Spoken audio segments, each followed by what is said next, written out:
Viewer welcome to exam crack YouTube channel. তো viewer আজকে ভিডিওতে আমি একটা নতুন চাকরির খবর নিয়ে আলোচনা করব। এটা হচ্ছে ন্যাশনাল ইন্স্যুরেন্স কোম্পানির পক্ষ থেকে একটি নোটিফিকেশন দেওয়া হয়েছে। টোটাল 500 অ্যাসিস্ট্যান্ট পদে নিযুক্ত করা হবে এখানে। তো দেখো, অনলাইন যে রেজিস্ট্রেশনটা শুরু হবে সেটা হবে 24শে অক্টোবর থেকে। 24শে অক্টোবর, আজকে হচ্ছে 23শে অক্টোবর, কালকে থেকেই মানে অ্যাপ্লাই করতে পারবে।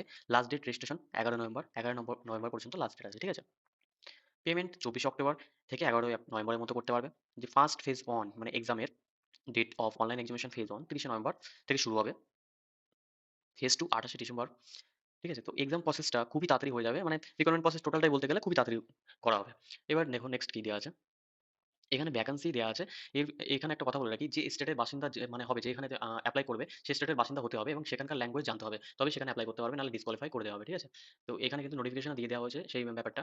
তো আমি সরাসরি পশ্চিমবাংলার ভ্যাকেন্সিটাই দেখে নেবো। দেখো, ওয়েস্ট বেঙ্গলে টোটাল কিন্তু ভ্যাকেন্সি ভালোই আছে। মানে এসসিতে দেখো 15টা সিট আছে, এসটি একটা, ওবিসি 13টা, ইডব্লিউএস 5টা এবং ইউআর 24। টোটাল হচ্ছে 58টা ভ্যাকেন্সি আছে কিন্তু ওয়েস্ট বেঙ্গলে, ঠিক আছে? এবার পিডব্লিউডি এর জন্য এখানে কিন্তু ভ্যাকেন্সি সব একটা চারটে এরকম করে দেওয়া আছে এক্স সার্ভিসম্যানদের জন্য। তো ঠিক আছে, তো নেক্সট দেখো, এলিজিবিলিটি ক্রাইটেরিয়া অবশ্যই মানে ইন্ডিয়ান সিটিজেনশিপ থাকতে হবে, ভুটান, নেপাল, ভুটান এগুলো থাকতে হবে। মানে যদি বাইরের কোনো কান্ট্রি থেকে অ্যাপ্লাই করো, নেপাল, ভুটান এখানে দেখে নেবে। তো এজ লিমিট দেখো, 21 ইয়ার্স, ম্যাক্সিমাম 30 ইয়ার, হ্যাঁ 30 বছর। এবং শিডিউল কাস্টের জন্য 5 বছর ছাড় পাবে এবং ওবিসি 3 বছর। আর যদি পিডব্লিউডি ক্যাটাগরি হয় তাহলে 10 বছর। Ex serviceman, actual period of service defence force 3 years, subject maximum 45 years, ঠিক আছে? ম্যাক্সিমাম হচ্ছে যারা এক্স সার্ভিসম্যান আছে তাদের জন্য 45 ইয়ার্স। তো নেক্সট দেখো, দেখো এডুকেশন কোয়ালিফিকেশনটা এখানে কিন্তু মেনশন করে দেওয়া হয়েছে। দেখো, a candidate must possess the minimum qualification of graduation। অবশ্যই গ্র্যাজুয়েশন পাস হতে হবে, তবে কিন্তু অ্যাপ্লাই করতে পারবে, নাহলে কিন্তু পারবে না। তারপর দেখো কি বলেছে, candidate should possess certificate in proof passing in the qualifying examination. তো সার্টিফিকেট হতে পারে, আপলোড করতে হবে, প্রুফ মানে করতে হবে যে গ্র্যাজুয়েশন পাস কিনা, ঠিক আছে? তারপর নেক্সট দেখো, knowledge of reading, writing, speaking of regional language. মানে যে স্টেটের জন্য অ্যাপ্লাই করবে সেই স্টেটের ল্যাঙ্গুয়েজ অবশ্যই রিডিং, রাইটিং মানে লিখতে পড়তে জানতে হবে, তবেই অ্যাপ্লাই করতে পারবে। নাহলে কি বলেছে, candidate wish to apply is essential to certain candidate family language, the candidate no found proficient regional language to disqualified. দেখো এই লাইনটা কি বলেছে, যদি সেখানকার যে স্টেটে ছাড়বে সেই স্টেটে যদি ল্যাঙ্গুয়েজ না জানো তাহলে কিন্তু ডিসকোয়ালিফাই করতে হবে, ঠিক আছে? তো next, candidate are advise to satisfy themselves before the apply that they fulfil requirement of as age education qualification eligibility criteria found ineligible their candidate will be cancel. যদি মানে এডুকেশন কোয়ালিফিকেশন তারপরে যে আহ, সমস্ত ডকুমেন্টসের সঙ্গে যদি ম্যাচ না করে তাহলে কিন্তু পুরোটাই ক্যান্সেল করে দেওয়া হবে, এখানে বলে দেওয়া হয়েছে, ঠিক আছে? নেক্সট, এবার আমরা দেখে নেবো যে এক্সাম প্রসিডিওরটা কি আছে, ঠিক আছে? এক্সাম প্রসিডিওরটা দেখো, এসসিদের জন্য একটা বেনিফিট আছে, এসসি এসটি এবং ওবিসিদের জন্য। Candidate who available the benefit of pre examination training. মানে এক্সামের একটা আগে, কিছুদিন আগে একটা ট্রেনিং দেবে, যেমনটা ব্যাংকিং এর এক্সামে হয়ে থাকে। এটাও তো ব্যাংকিং এরই একটা এক্সাম, তো ওই কারণে এটা ট্রেনিং আগে থেকে দেওয়া হবে, 6 দিনের ট্রেনিং থাকবে, ঠিক আছে? যে কোনো একটা হয়তো মানে কাছের কোনো ইউনিভার্সিটিতে এই ট্রেনিংটা করানো হতে পারে। তো তারপরে দেখো, সিলেকশন প্রসেসে all candidates will have to appear for online preliminary and main examination, thereafter candidate qualify the main examination। দুটো এক্সাম হবে, ফেজ 1 ফেজ 2, মানে টিয়ার 1 টিয়ার 2 হবে, ঠিক আছে? তো ফার্স্টে দেখো, টিয়ার 1 যেটা রয়েছে, এটা multiple type choice question for 100 marks will be conduct online. 100 মার্কের একটি পরীক্ষা হবে এবং 60 মিনিট থাকবে। এটাও কিন্তু সেপারেট টাইমিং সেকশন, আলাদা আলাদা সেকশন হবে। ধরো ইংলিশের জন্য থাকবে 20 মিনিট, এখানে মেনশন করে দেওয়া আছে দেখো। ইংলিশ ল্যাঙ্গুয়েজের জন্য থাকবে 20 মিনিট, রিজনিং এর জন্য 20 মিনিট এবং ম্যাথের জন্য 20 মিনিট, টোটাল 60 মিনিট। আর যে ল্যাঙ্গুয়েজটা হবে সেটা কিন্তু ইংলিশ এবং হিন্দি, এই দুটো ল্যাঙ্গুয়েজে এক্সাম দিতে পারবে, ঠিক আছে? নেক্সট,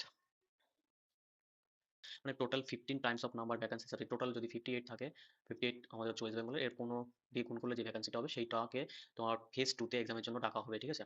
নেক্সট, ফেজ 2 এক্সামটা দেখো, ফেজ 2 তে টোটাল 200 নম্বরের পরীক্ষাটা হবে। তো এখানে দেখো, হিন্দি এবং ইংলিশ দুটো ল্যাঙ্গুয়েজে এক্সাম হবে, কিন্তু মার্কসটা অনেকটা বেড়ে যাচ্ছে। রিজনিং থাকবে 40 মার্কসের, 30 মিনিট, এবং English 40 marks 30 minute, numerical ability math থাকবে 30 মিনিট, 40 মার্কস টোটাল। কম জেনারেল নলেজও সেম থাকবে 40 মার্কস, 15 মিনিট থাকবে, এটা টাইম কম থাকবে।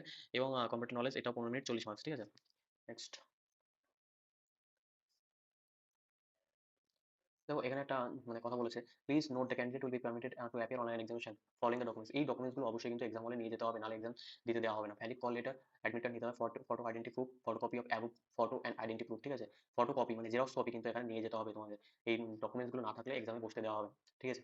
নেক্সট, আইডেন্টি ভেরিফিকেশন, এক্সামিনেশন হল, ঠিক আছে? এক্সামিনেশন হল regional language test, the call letter along with original photocopy, candidate currently valid photo identity, pan card, passport, ATC এসব নিয়ে যেতে হবে। Ration card and learner driving licence not valid, এই দুটো জিনিস যদি নিয়ে যাও তাহলে কিন্তু এক্সাম দিতে পারবে না, ঠিক আছে? নেক্সট কি বলেছে, candidate have to produce original photo identity, submit photocopy, same along examination call letter will the regional language test call letter attending to examination and also regional language, ঠিক আছে? বাংলায় কোনো একটা পরীক্ষা হবে, কিন্তু সেটা কি টাইপের এখানে কিন্তু ততটা মেনশন করা নেই, তো মানে যেখানে সেন্টার পড়বে সেখানে গেলে বুঝতে পারবে। তো নেক্সট, বায়োমেট্রিক ক্যাপচা ভেরিফিকেশন থাকতে হবে। ল্যাঙ্গুয়েজ রিজনাল টেস্ট এখানে একটা দেওয়া আছে দেখি। Candidate shortlisted in the online main examination will subsequently be called regional language test to be conducted by company। এই টেস্ট কোম্পানি মানে কন্ডাক্ট করবে at select center। the name, এই সেন্টারটা কিন্তু মানে কোম্পানি সিলেক্ট করবে। the name and address of center, time, date, test informed to shortlisted candidate website। candidate apply for vacancy under state listed। যে স্টেটে মানে অ্যাপ্লাই করবে সেই স্টেটে কোনো একটা মানে সেন্টারে এই রিজনাল ল্যাঙ্গুয়েজ টেস্টটা হবে, সেটা আগে মানে ফেস টু হওয়ার পরে জানিয়ে দেওয়া হবে, ঠিক আছে? তো নেক্সট, এটা কিন্তু একটা কোয়ালিফাইং নেচার এক্সাম হবে, ঠিক আছে? No score will be allotted for same. তো দুটো ফেস টু আর ফেজ ওয়ান এক্সামটা যেমন মানে অ্যাড হবে, এটা কিন্তু অ্যাড হবে না, এটা শুধুমাত্র কোয়ালিফাইং নেচার। নেক্সট, ডকুমেন্টস, এখানে যে list of documents to be produce at the time of regional language test, ঠিক আছে? এই সব ডকুমেন্টস গুলো কিন্তু রিজনাল মানে টেস্টের সময় নিয়ে যেতে হবে, এগুলো দেওয়া আছে। Print out regional language quality মানে অ্যাডমিটার নিতে হবে। Valid system generated print out online application registration, proof date of birth original and photocopy identity proof identity verification advertisement, ঠিক আছে? তারপর দেখো মার্কশিট নিতে হবে। এই সমস্ত জিনিসগুলো অবশ্যই নোটিফিকেশন থেকে ভালো করে দেখে নেবে। আর এক্সামিনেশন সেন্টারগুলো যেখানে হবে, ওয়েস্ট বেঙ্গলে দেখে নেবো। ওয়েস্ট বেঙ্গলে ওয়েস্ট বেঙ্গলে কলকাতা, শিলিগুড়ি, আসানসোল এই তিনটে জায়গায় কিন্তু এক্সাম হবে, ঠিক আছে? নেক্সট, ফেজ টুর এক্সামটাও কলকাতা, গ্রেটার কলকাতাতে হবে।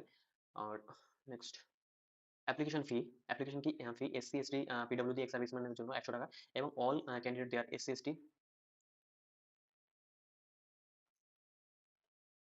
ঠিক আছে? 850 টাকা মানে আদার্স যে ক্যান্ডিডেট গুলো আছে যারা জেনারেল আছে তাদের জন্য।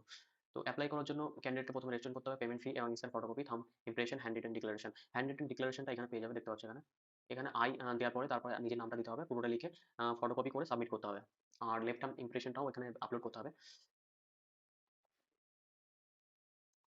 এখানে ফটোকপি যে ইমেজ সাইজ গুলো দেওয়া আছে এগুলো অবশ্যই দেখে নেবে, না হলে ফটো আপলোড করার সময় প্রবলেম হবে, ঠিক আছে? লেফট হ্যান্ড ইমপ্রেশনের সাইজ ওখানে দেওয়া আছে, এখানে দেওয়া আছে 240 240 ইন্টু 240, 20 কেবি থেকে 50 কেবির মধ্যে হতে হবে।